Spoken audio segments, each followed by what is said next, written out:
The saloon girl he killed for now wears a wedding band and won't meet his eyes. Bo Ransom stood in the doorway of the Silver Spur, dust clinging to his boots like old sins. 10 years in Yuma left lines on his face, but it was the look Clara gave him, flat, unreadable, that made him feel like he'd never left that prison cell. Her laughter once lit this room like sunrise. Now it was just smoke and whiskey and a bruise on her wrist. She tried to hide behind lace gloves. Bo didn't say a word. He just watched her pour drinks for men who didn't know the truth. Didn't know there's a grave up on Ridge Hill with no bones in it. Didn't know the man they all think he killed might still be breathing. And the sheriff she's married to? Bo used to call him brother. The boots that stepped onto Tanglewood's main street were the same ones Bo Ransom had worn when he was hauled off to Yuma. Cracked leather, dust-caked soles. The only difference now was the weight in his chest and the taste of metal in his mouth that hadn't left since they locked that iron door behind him a decade ago. The town hadn't changed much. Same dry wind, same crooked boardwalk out front the Silver Spur. Same people too, from the way they stared like ghosts just seen a ghost back. Only thing different was the quiet. Folks didn't say a word as Bo walked by. They just pulled curtains, lowered hats, and whispered like they were trying not to wake the dead. He pushed through the swinging saloon doors. It hit him all at once. Sweat, whiskey, and the old piano's tired tune. And there she was, Clara, the saloon girl he killed for. She moved different now. Slower, controlled. Her red lace dress looked the same, but it didn't cling like it used to. She didn't flirt. She didn't laugh. She poured drinks like she was doing penance. Bo didn't say a word. He stood at the bar and watched her from the shadows, trying to breathe through the ache. She slid a glass across the counter to a loud cattleman, nodded without a smile, then turned and saw him. Her hands froze. Just for a second. Then she looked right past him like he was smoke in the wind. Not a flicker in her eyes, not a twitch in her lips. That's when he saw it. Her wrist, barely exposed as she reached for the bottle again. Purple and tender-looking, right where a man might grab too hard. Bo's gut clenched. He stepped forward, but a voice cut through the air like a hammer on glass. Well, I'll be damned. Look who finally crawled out of the dirt. Bo turned slow. Sheriff Eli Mercer leaned against the balcony rail above, a glass in hand, star on his chest, and steel in his stare. Bo forced a smile. Didn't figure I'd get a welcome wagon? Eli grinned, but it didn't reach his eyes. Oh, you'll get yours. The room had gone quiet. Even the piano stopped. Clara turned away. Poured another drink. Fast, like the bottle was shaking in her hand. Bo didn't move, didn't blink, just stared at the woman he once swore to die for, and the man he once called brother. The saloon girl was married now, to the sheriff, to the law, to the man who'd let him rot behind bars for 10 long years, and Bo knew right then. Something was wrong in Tanglewood. And whatever it was, it started the night he dug that grave. Bo didn't sleep that night. He lay in a room above the livery stable, the kind they rent out cheap to drifters and men they don't expect to stay. The mattress felt like burlap stuffed with bones, but it wasn't the bed keeping him awake. It was her. Clara's face wouldn't leave his mind. Not how she looked. Older now, maybe a little thinner, but how she didn't look at him. 10 years gone, and it was like he never existed. She didn't flinch, didn't speak, just poured drinks and vanished behind her own silence like it was armor. Bo rose before dawn, boots thudding on the warped floorboards. He lit a match with a calloused thumb, lit his cigarette, and stared out the window toward the Silver Spur. The saloon girl he killed for was a ghost in her own life now. And something told him she wasn't just scared. She was trapped. By midday, the town had found its rhythm again. Hammers on the blacksmith's anvil, horseshoes clinking, merchants hollering about beans, bullets, and feed. Bo walked through it like a man underwater. Every face turned just enough to see, just enough to not meet his eye. A child pointed. A mother pulled her back. He stopped outside the general store to buy a tin of tobacco when a voice slithered up behind him. "You'd do well to keep moving, Ransom." Bo didn't turn. "That's so? You got no friends here. Clara's got a new life now. You ain't part of it." Bo turned slow, locking eyes with the man. Deputy Calder. Mean-eyed, twitchy, the kind of lawman who polishes his boots more than he fires his gun. Bo said nothing. Just gave him a long look before spitting in the dirt and walking off. The wind picked up, tossing grit across the boardwalk. He waited till near sundown to head back into the saloon. Thought maybe Clara would be alone.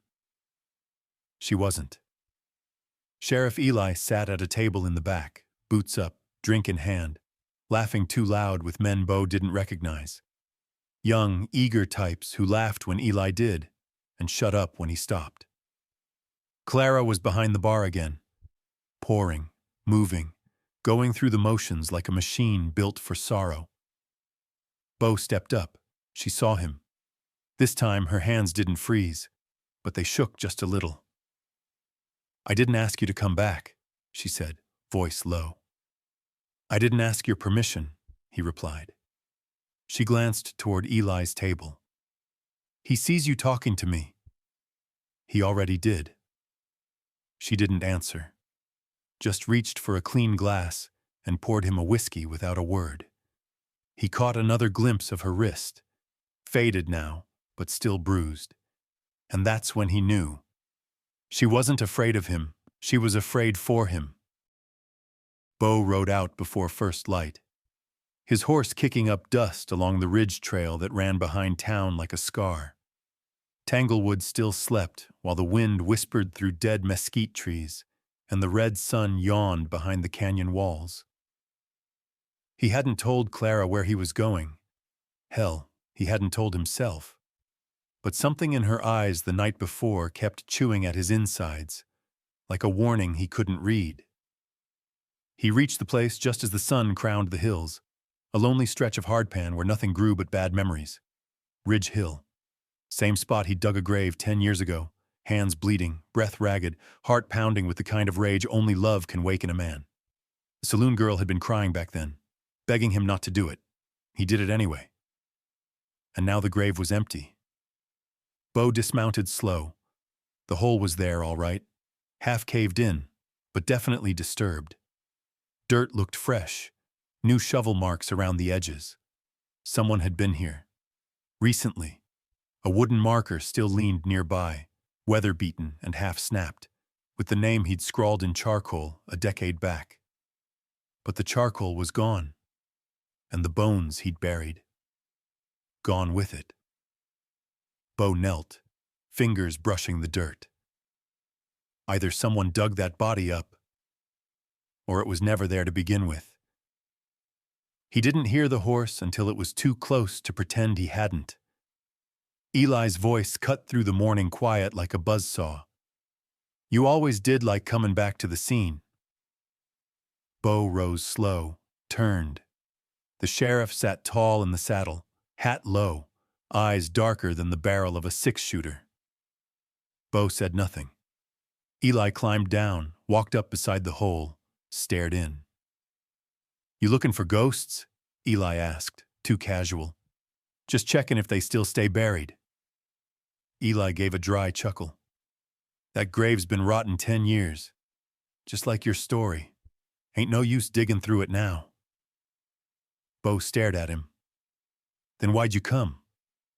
Eli's jaw twitched. "Because the last time you got your hands dirty, it cost me a hell of a lot. My badge. My piece. And her." Bo's voice was low. "She ain't yours. She married me, didn't she?" The words hung there like smoke. Bo looked away, back at the empty grave. The saloon girl had once trusted him to protect her. Now she was married to the man who swore to protect the whole town, and couldn't even hide a bruise on her wrist. Or didn't try to. Bo took one last look at the hole, then at the sheriff. Something was wrong. The past wasn't buried. It was alive, and it was starting to stink. Bo came down the back alley of the Silver Spur just as dusk was settling in. The windows were lit, but the curtains drawn tight. He wasn't looking for a drink this time. He was looking for answers. He slipped through the rear door, past crates of rye and old dishwater. The smell of sweat and spilled whiskey hung in the air like it never left. From behind the curtain, the piano clinked something slow and tired. Clara stood alone at the counter in the back kitchen, her hands scrubbing a chipped glass raw. Her sleeves were rolled, her wrists bare, and Bo saw them, yellow and green shadows. Bruises a man like Eli wouldn't leave by accident. She didn't flinch when she saw him, just kept scrubbing like the glass had done her wrong. "You dig it up?" she asked without looking up. Bo stepped closer. It was already dug. She stopped. "You know who?" he asked. Clara set the glass down, turned. Her eyes didn't carry the fire they used to, but there was still something in them. A flicker. "I told him not to bury it there," she said. "Told him it wouldn't stay put." Bo's throat went dry. "You helped him?" "I helped you," she snapped. "I helped keep you alive." That shut him up. Clara stepped forward, arms crossed over her chest like armor. "That man you killed, you really think Eli let it go just like that? You think he told the court the whole truth?" Bo narrowed his eyes. "You said he testified for me." She shook her head. "He said you confessed, said you were drunk and raving, that you acted alone." Bo's chest tightened. "Why would he?" "Because he knew if they asked me, I'd say too much. And if you talked, it'd point straight back at him." Bo stared at her. Her eyes were glassy now, hands trembling. "Why'd you marry him, Clara?" She laughed, sharp and bitter. "Because he said he'd kill you if I didn't." The room fell into silence. The saloon girl he once held like a prayer now looked like a woman who'd buried parts of herself deeper than any grave. Bo stepped closer. "You still got that locket I gave you?" She hesitated, then reached down the front of her dress and pulled out a tarnished chain. The locket swung like a pendulum between them. "I wear it," she whispered, "because it's the only thing he ain't taken." Bo looked down at it, then back into her eyes. "You ready to take something back?" Before she could answer, the rear door creaked. Footsteps, heavy boots. Clara's eyes went wide with warning. Bo turned just as the door opened. Deputy Calder stepping in with a revolver on his hip and suspicion in his stare. "Evenin'," he said. "Boss wants a word." Bo didn't move. Clara didn't breathe. The past wasn't done digging. Bo sat on the edge of a busted water trough, watching the sun bleed down behind the Tanglewood rooftops. His shirt clung to him, damp with sweat and something meaner. Calder had delivered Eli's message loud and clear. Bo was being watched. But it wasn't the badge that bothered him. It was Clara's eyes. They looked like something barely holding together. The way she gripped that locket, the way her voice cracked when she said he'd kill you if I didn't, it twisted in Bo's gut like a dull knife. He didn't sleep again, didn't even lie down, just sat, smoking through the dark, listening to coyotes yip across the valley. By mid-morning, he was back in town, watching the stagecoach roll in. 4 passengers, dust-covered and restless, among them a man who didn't belong. Dressed like a gambler, clean boots, fine jacket, soft hands. But his eyes, those eyes were hungry. The man made straight for the Silver Spur like he'd been there before. Bo followed. Inside, the saloon girl was serving coffee to a ranch foreman and a drunk, who was already 2 glasses in by noon. When the gambler walked in, Clara paused. Her eyes widened. Just a twitch. But Bo saw it. The man tipped his hat, smiling too wide. "Clara," he drawled, "you're looking like the day I left never came." She forced a smile that didn't stick. "Thought you were dead, Fletcher." Bo's hand slipped near his belt. Fletcher. That was the name. That was the man. But that couldn't be right. Bo had killed Fletcher. He was sure of it. The gambler sat down like he owned the place. "I heard someone been digging around Ridge Hill," he said loud enough to be heard. Clara stiffened. Bo stepped closer, slow. "Funny," he said. "You don't look like a corpse."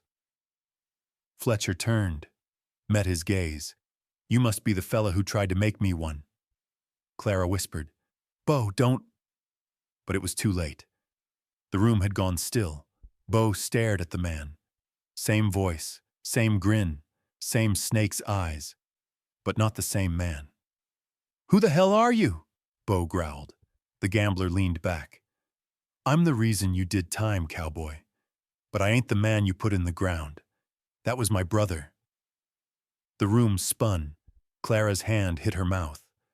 Bo stepped back, cold in the chest. "You buried the wrong man," Fletcher said with a smile. "And now I'm here to dig up the rest." The truth had been buried once, but now it was walkin' and talkin' and wearing a gambler's grin. And Bo Ransom realized something worse than guilt was comin' for him. Clarity. The moon was high when Bo found her behind the saloon, near the old rain barrels where lantern light didn't reach. Clara sat on a crate, arms folded tight, dress hem dusted with soot from the alley floor. She looked up when he stepped out of the shadows, but she didn't stand. "Thought you might be halfway to Tucson by now," she said, voice low. Bo leaned against the wall beside her. "Didn't figure you'd care if I was." She didn't answer. The quiet between them wasn't peaceful. It was full of all the things they hadn't said in 10 years. "I didn't know he had a brother," Bo finally muttered. "Didn't even know the man had a name worth repeating." Clara didn't look at him. "You shouldn't have killed him." Bo's jaw tightened. "He had you on the floor, Clara, bleeding, screaming. What would you have had me do? Watch?" She stood. "I would have had you stay, not leave me with Eli, not let him twist everything and make it look like I was part of it." "I didn't have a choice," Bo snapped. "They were already coming with rope and iron. You think Eli didn't plan that?" Clara turned to him then, face hard. "You think I don't know?" Her voice broke at the edge. Bo took a step closer. "Why didn't you tell me?" "Because he said if I breathed a word, he'd make sure they dragged you behind a horse all the way to Yuma. Said he'd make it slow." Bo's hands balled into fists. She looked down at them. "And now he's sheriff. And now you're back. And now that man you buried, his brother's here, poking around like a rattler looking for soft skin." Bo reached for her hand, but she pulled away too quick. Her sleeve slid down again, and the bruise on her wrist, faded but deep, spoke for her. "How long's he been doing that?" Bo asked, barely above a whisper. She didn't answer, just looked away. "I'll kill him," Bo said flatly. Clara stepped forward, voice fierce. "You already killed once. Look where it got us." Bo looked at her, not like a saloon girl, not like a victim, but like the woman he once begged God to spare. "What do you want me to do, Clara?" Her eyes flicked up to his, shining, angry, afraid, alive. "I want the journal," she whispered. Bo blinked. "What journal?" She leaned in. "The one he keeps locked in his desk. The one that names every man who's paid him off. And every lie he made me swear to." Bo felt a shiver crawl up his spine. This wasn't about a dead man anymore. It was about the living ones Eli controlled, and the secrets that could burn the whole damn town to the ground. The sheriff's office sat quiet under the noonday sun, its porch shaded and still. Bo crouched in the alley beside it, heart thudding like hooves on dry dirt. He didn't like sneaking around. He was a straight shooter by nature. But truth don't come clean when men like Eli hold the mop. The back door was locked, but locks don't hold much against a man with calloused hands and 10 years of rage. One quick twist with a borrowed horseshoe nail, and the door creaked open, slow. Bo slipped inside. The office smelled like leather and whiskey. A half-empty bottle sat on Eli's desk. No journal in sight, drawers locked. Bo made note of it, but something else caught his eye. A small trap door behind the stove, almost hidden beneath a horsehide rug. Bo pulled it open and stared into darkness, and then he heard it. A cough.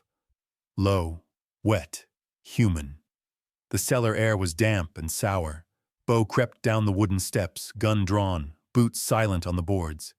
He reached the bottom and paused, letting his eyes adjust. Chains rattled in the shadows.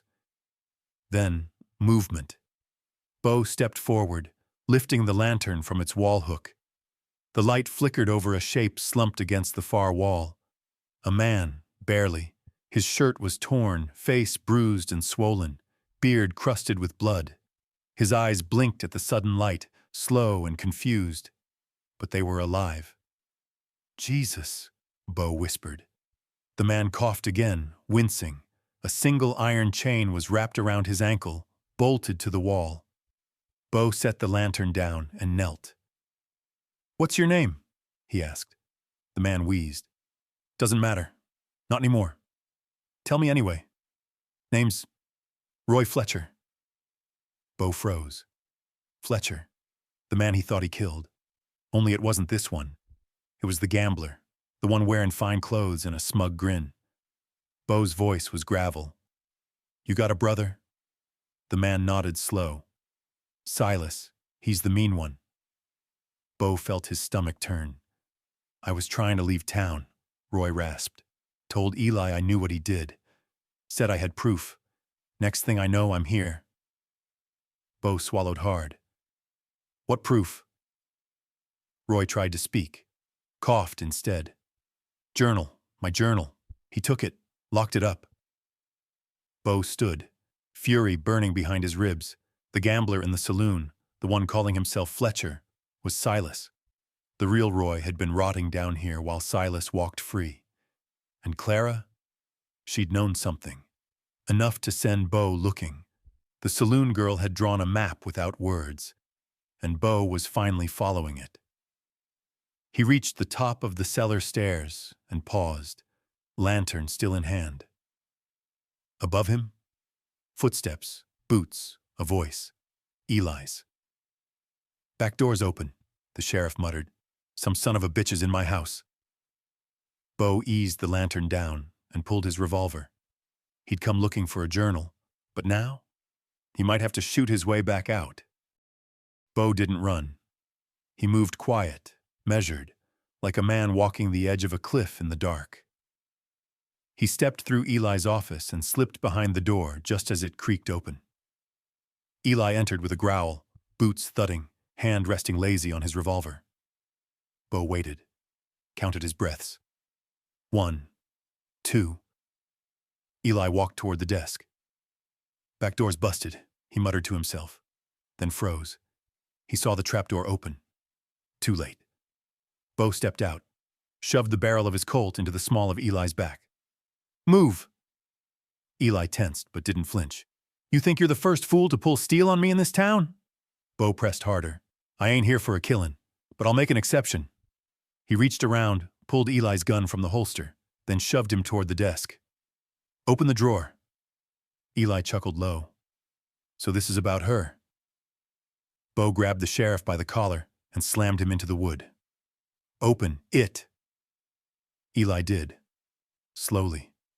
Inside sat a black leather journal. A ribbon dangled from its middle like a snake's tongue. Bo grabbed it, flipped through pages crammed with names, dates, bribes, payouts, and underlined notes. "Roy Fletcher," Bo muttered. Paid to disappear. Threatened Clara. Hell. He turned to Eli, jaw tight. You let that bastard rot so his brother could play puppet master. Eli grinned through bloodied lips. You think you're saving her? That saloon girl made her bed ransom. I just tucked her in. Bo punched him hard. Once, clean, right to the gut. Eli dropped like a felled tree, coughing and swearing. Bo didn't wait. He grabbed the journal, ran to the back door, and nearly slammed into Clara. She was breathless, hair wild. I saw him go in. I knew you. I found him, Bo said. Roy, in the cellar. Clara gasped. He's alive? Bo nodded. Barely. He handed her the journal. Her hands trembled as she opened it, eyes darting across the inked names. Her lip curled. Judge Holloway, Banker Sims. These are half the town's pillars. They're termites, Bo said. And this book's the fire. Clara looked at him, eyes fierce now, no longer the broken saloon girl. Then we burn the house, Bo took her hand. Not yet. First, we get Roy out. Suddenly, shouts from down the street. Flames, smoke. Clara spun. The spur! A boy ran by, screaming. The saloon's on fire! Bo's heart dropped. Silas. He's trying to burn it all, Clara said. The girl I used to be. The proof. The people who know. Bo grabbed her hand and ran. The saloon girl who once begged him not to kill had fire in her now. And they were both running toward the blaze. Flames licked out the windows of the silver spur, like devil's fingers reaching for the sky. Bo and Clara arrived just as the roof groaned under the heat. Glass shattered. Smoke rolled thick through the front doors as townsfolk scrambled with buckets and shouted over one another.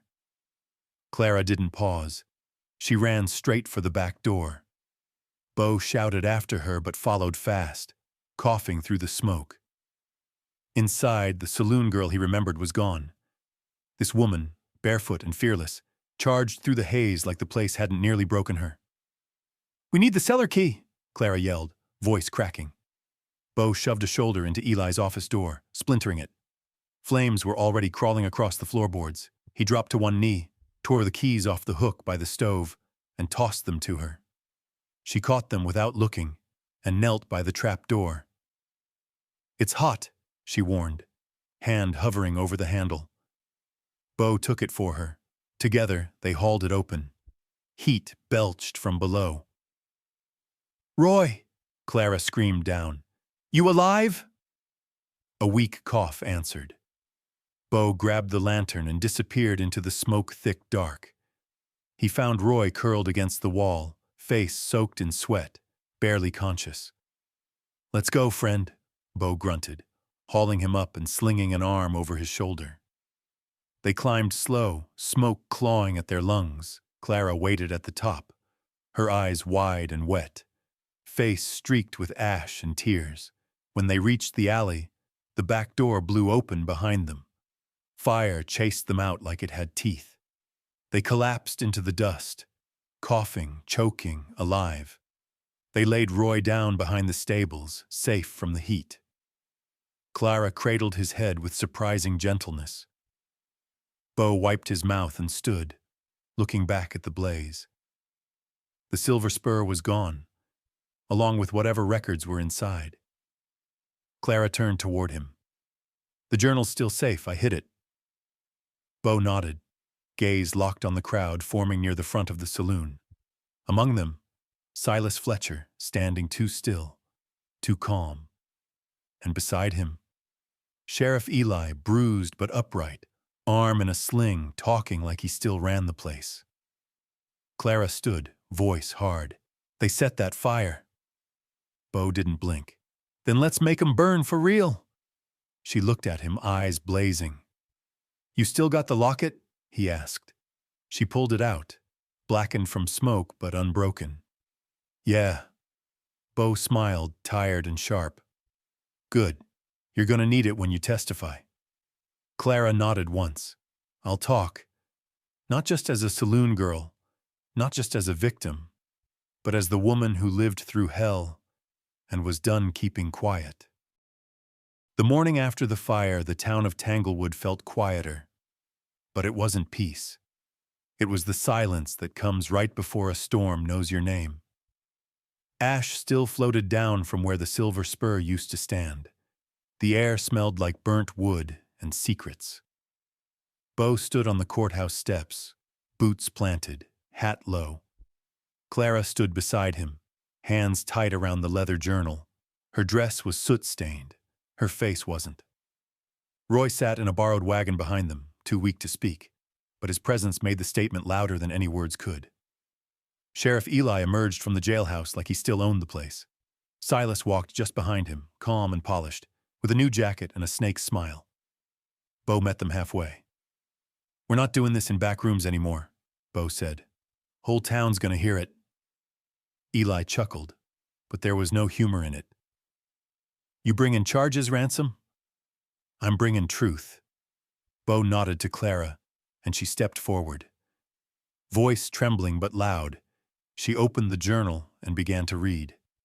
Names, dates, payments, witness threats, bribes. Deals made in smoke-filled rooms while folks in this town broke their backs just to eat. People started gathering, first a few, then a dozen. Ranch hands, merchants, churchgoers. They listened. Some turned pale. Others turned red. Silas tried to laugh it off. "That journal's made up. You really gonna trust a saloon girl with a grudge?" Clara stepped forward. "I was a saloon girl, and I kept quiet because I thought I had to. But now I know better." Bo didn't take his eyes off Eli. "You lied to the court. You hid a man in chains for 10 years. You let your buddy walk free and burn a building to the ground to hide what you did." Eli raised his chin. "You got no proof I touched that fire." "Maybe not," Bo said. "But we've got Roy. And if he dies from what you did, it won't be fire you'll be afraid of. It'll be the noose." A hush fell over the street. And then Judge Holloway pushed through the crowd. "I want to see that book," the judge said, voice like gravel. Clara handed it to him without hesitation. The judge opened it, flipped pages, stared long, then looked up, eyes narrowed. "If even half this is real," he said, "there'll be hell to pay." Eli scoffed. "You gonna believe a bunch of scribbles over your sheriff?" "No," the judge said, "but I'll believe a man left in chains." Behind them, Roy coughed loud from the wagon. The crowd turned, and the town of Tanglewood realized justice hadn't left. It had just been waiting for someone to drag it, kicking and screaming, into the light. By sundown, the judge had locked himself in the courthouse with the journal, Clara's statement, and a bottle of rye. The streets were buzzing with whispers about the sheriff, the saloon girl, and the man who'd come back from the grave. Bo didn't like it. Too quiet. Too many doors shut that used to swing open. He sat at the edge of town near the livery, oiling his revolver, eyes on every shadow. That's when a boy ran up, barefoot and wild-eyed. "Mr. Ransom, they got her." Bo stood like he'd been shot. "Who?" "The girl, Clara. They dragged her out of the stable house. Some fella with a limp and a real mean grin. Took her behind the old church." Bo didn't even ask. He just ran. The sky bled orange as he reached the back of the abandoned church. The weeds were tall, the wind dead still. He slowed, ears wide open. Then he heard it. Clara's voice, muffled, pleading. Bo came around the corner and stopped cold. Silas held Clara by the throat, pistol in hand. Eli stood a few feet back, arms folded, badge gleaming in the dying light. Bo raised his Colt. "Let her go," Silas grinned. "Not today, cowboy. I got the book burned. The judge won't say nothing. This ends now." Clara struggled, eyes wide with fury and fear. "He's lying. I hid the real journal. What you saw was a copy." Eli's jaw clenched. "You idiot," he muttered to Silas. Bo fired. The bullet hit Silas clean in the shoulder. He spun back, dropping the pistol and Clara both. She hit the ground, coughing hard. Eli drew, but too slow. Bo's second shot took him in the thigh. The sheriff crumpled with a grunt. Bo ran to Clara, scooping her up, eyes wild. "You all right?" She nodded weakly. "Yeah, you got here just in time." Silas was groaning now, crawling toward his gun. Bo turned, gun trained. Clara touched his arm. "Don't. He's not worth the rope." Bo hesitated, then kicked the pistol away. "Town's got a gallows," he said. "Let 'em decide." Later that night, the jail cell slammed shut behind both men. The judge stepped out onto the porch, journal in hand. "This town's gonna learn the cost of silence," he told the crowd. Beside him, Bo and Clara stood shoulder to shoulder. Not lovers, not fugitives, just two people who survived hell together, and maybe, just maybe, found something worth holding on to in the ashes. The morning sun rose slow over Tanglewood, like even it wasn't sure this town deserved another day. Bo stood out front of the jail, sipping bitter coffee from a tin mug. Clara leaned against the post beside him, quiet, watching townsfolk avoid eye contact. Even with Eli and Silas locked up, folks didn't know whether to thank her or fear her. "Feels like we tore the skin off this place," she muttered. Bo nodded. "Truth always leaves a scar." They watched as Judge Holloway rode out with the journal tucked in his saddlebag, bound for Carson City and a courtroom that didn't owe Eli Whitlock a damn thing. Peace should have followed, but it didn't. Just past noon, a rider came over the ridge, alone, moving slow. Bo squinted. Something about the way he sat the saddle made his gut crawl. Clara stepped beside him. "Friend of yours?" Bo didn't answer. Not yet. The man rode straight to the saloon ruins, dismounted, and stood there staring at the charred frame like it held ghosts. Bo walked up behind him. The stranger turned. His face was lean, hard, familiar. "Hello, brother," he said. Bo stopped cold. "Luke." Clara's breath caught behind him. Bo hadn't seen his younger brother in over a decade, not since Luke stole their pa's gold stash and disappeared, leaving Bo to answer for it. "What the hell are you doing here?" Bo asked, voice like gravel. Luke shrugged. "Heard your name's been stirring trouble. Figured if anyone was gonna kill you, it ought to be me." Bo clenched his jaw. "You always had a way with reunions." Luke grinned, but there wasn't an ounce of warmth in it. "I heard about the sheriff, the fire, the girl." He looked at Clara. "She's prettier than I expected." Bo stepped forward. "Careful, Luke." Luke held up both hands. "Easy. I'm just here for a slice of the pie." "There is no pie," Bo growled. Luke's eyes flicked toward the jailhouse. "Not yet, but once the dust settles and the town needs someone to clean up the mess." He tapped his chest. "I figure I'm owed a badge." Bo laughed once, bitter. "You'd wear a badge like a wolf wears wool." Luke leaned in close. "Tell me this, brother. How much do you think Tanglewood's worth when its secrets go national? Land value's about to go up. A town famous for taking down its corrupt sheriff? Newspapers will pay for that story. So will investors." Bo stared at him, rage simmering under his ribs. "You're not here to help," he said.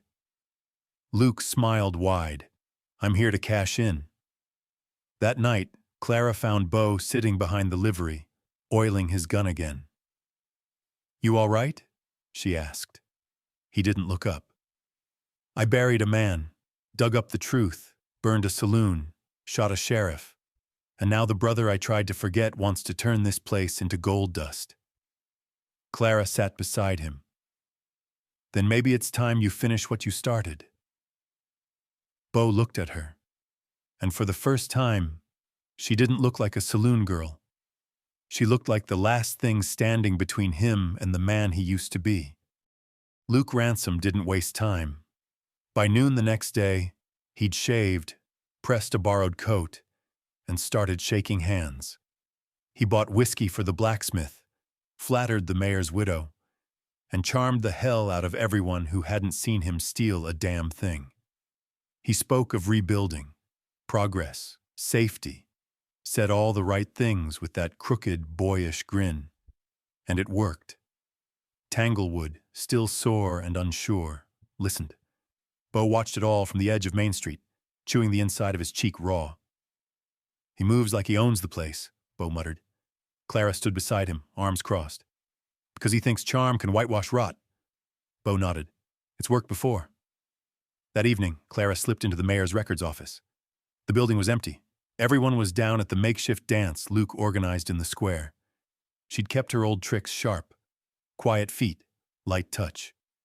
She found what she was looking for in a locked drawer. A deed transfer, signed, stamped, and dated just days before the fire. It gave Luke half ownership of the burned saloon lot. Damn you, Clara whispered. She tucked the paper in her coat and stepped back into the dark, only to freeze. Luke stood in the doorway. Well now, he said, voice smooth. You do know how to pick locks. Clara didn't blink. You buying up my ashes now? Luke smiled. You'd be surprised what people'll sell when they're scared. Eli left a mess. I'm just tidying up. You're twisting this town's pain into profit. He stepped closer. It's what your sheriff did. And your cowboy, Bo, he don't have the spine for what comes next. Clara stepped forward too, slow. Bo's got something you'll never understand. Oh? He remembers what it feels like to hurt people. Luke tilted his head, curious. And you think I don't? She didn't answer. Just walked past him and out into the night. Back at the stable, Bo paced while Clara laid out the deed. He owns half the spur, he growled. How? Eli sold it before the fire, she said. Luke knew what was coming. Bo stared down at the paper. He's not just after money. No, Clara said. He's after you. Bo looked up. Why now? Clara stepped closer. Because you're everything he's not, and people finally see it. For a long moment, they just stood there, breathing in the weight of what was coming. Bo finally spoke. If he wants a war, he'll get one. Clara put her hand over his. Then let's make sure it ends before anyone else gets buried. Bo squeezed her fingers, then looked toward town. Luke Ransom had smoke in his smile, but Bo had fire in his blood, and this time he wasn't walking away. The air in Tanglewood was different now, heavier, like everyone was holding their breath, waiting for a shot that hadn't been fired yet. Luke walked the streets like a man who already owned them. Bo watched from the shadows, noting every handshake, every nod, every fake smile swallowed in silence. He's not just buying the town, Clara said, handing Bo a folded note. He's recruiting it. Bo read the message. It was from Josiah, the barkeep from a nearby town. He'd worked with Luke once. If Luke's in your town, someone's gonna bleed, Bo read aloud, and he'll find a way to make it your fault. Clara's voice broke. He's planning something. Bo didn't have time to ask what, because that's when the child screamed. A small boy, barefoot, tear-streaked, ran into the street yelling, "He took Mama! Mr. Luke took Mama!" People turned. Bo's heart dropped. Clara stepped forward. "Who's your mama, sweetheart?" the boy sobbed. "Miss Lorna. She cleans the mayor's house." Bo and Clara exchanged a look. Lorna was the only woman in town who dared to testify to the judge about Eli's bribes, and now she was gone. Bo dropped to one knee. "Where'd he take her?" the boy pointed. "I saw them go behind the old rail yard. He told her he just wanted to talk." Bo stood fast. That rail yard's been abandoned for years. They found Lorna bound to a post inside one of the rail sheds, bruised but alive, a rag stuffed in her mouth, hands tied with wire. Bo knelt to free her as Clara stood guard. "She all right?" Clara called.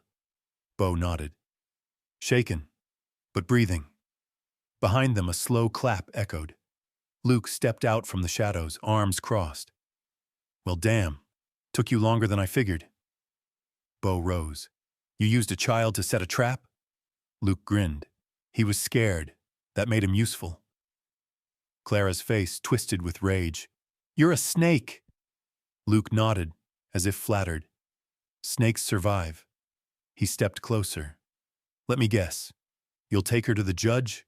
Try to get me hanged?" Bo didn't speak, just stared. Luke's smile faltered. "Thing is, brother, this town don't care about right or wrong. They care about order, and I give 'em that." Bo stepped between Luke and Clara. "You're just another tyrant in a cleaner hat." Luke's voice dropped low. "You can shoot me. Try to end this. But if you do, everything she loves burns."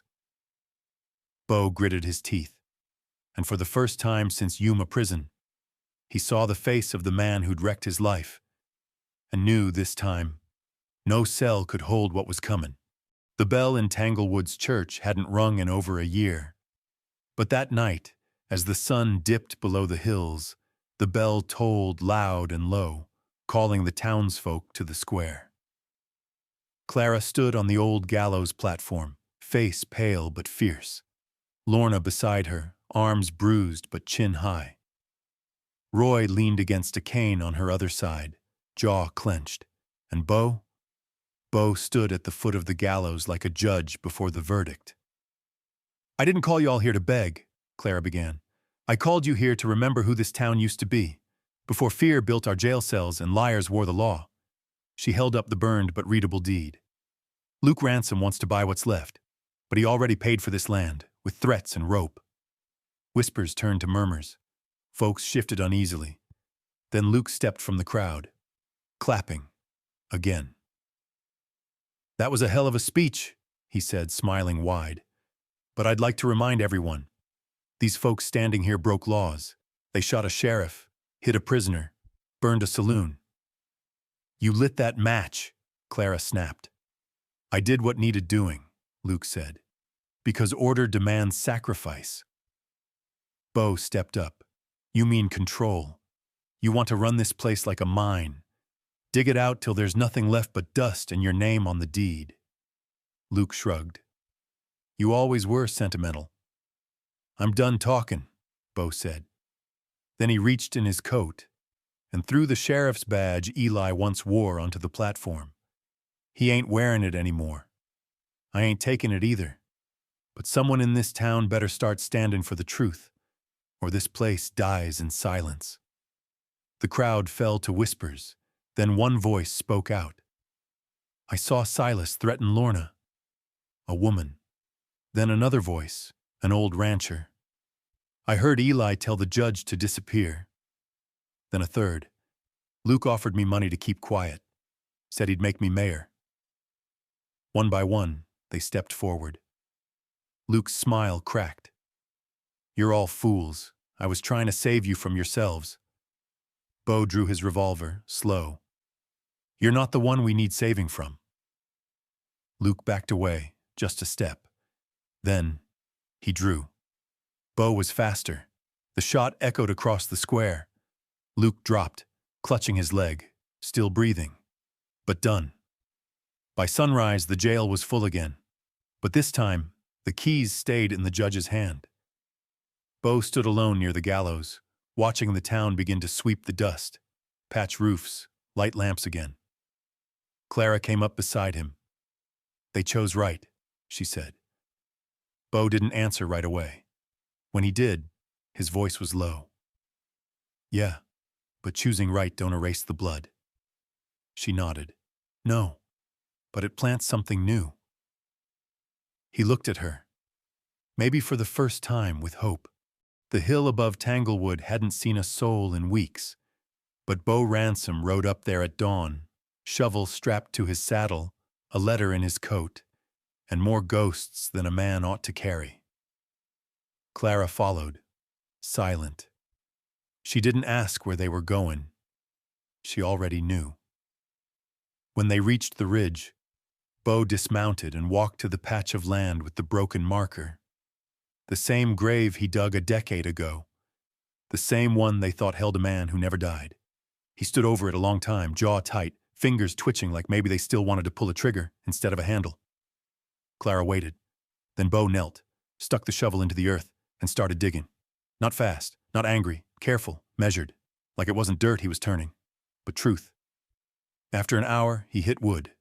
And then, inside that weathered pine box lay nothing but a blood-soaked shirt, a broken chain, and a silver belt buckle engraved with the initials E.W. Bo sat back on his heels. "I never buried a man," he muttered.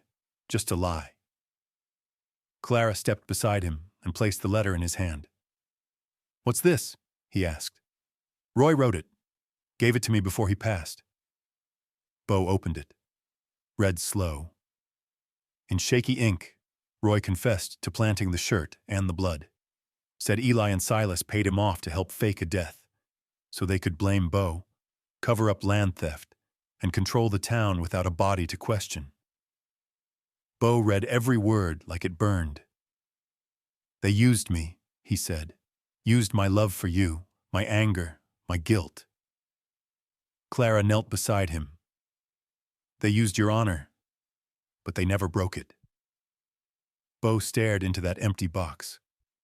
All those years in Yuma, all that time thinking he'd killed a man for love. He hadn't killed anyone, but the man he used to be, Bo buried him here, and maybe that still counted. He lit the letter with a match and let it fall into the grave. Then, together, they filled it back in, this time with clean hands. Back in town, the gallows were dismantled plank by plank. The spur was never rebuilt, but something new rose in its place. A gathering hall, where folks could speak plain and be heard. Clara ran it. Bo worked the land just outside town, never too far, never too close. Some nights he'd walk her home and linger by the gate. No promises, no rush. They'd both learned time didn't heal everything, but it gave wounds room to breathe. One autumn evening, she met him at the ridge again. No words, just a slow walk toward the edge, where that grave lay quiet, where lies used to sleep. He took her hand. She didn't pull away, and in the quiet wind, Bo knew. The saloon girl he once killed for didn't need saving anymore. But maybe he did.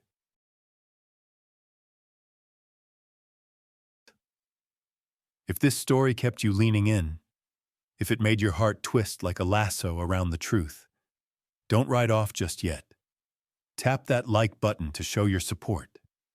Hit subscribe to Saddlehorn Stories, where the West still speaks in whispers, gunfire, and second chances. And tell us in the comments, did Bo make the right choice by letting Luke live? Or should he have ended it right then and there? We'll be waiting down the trail.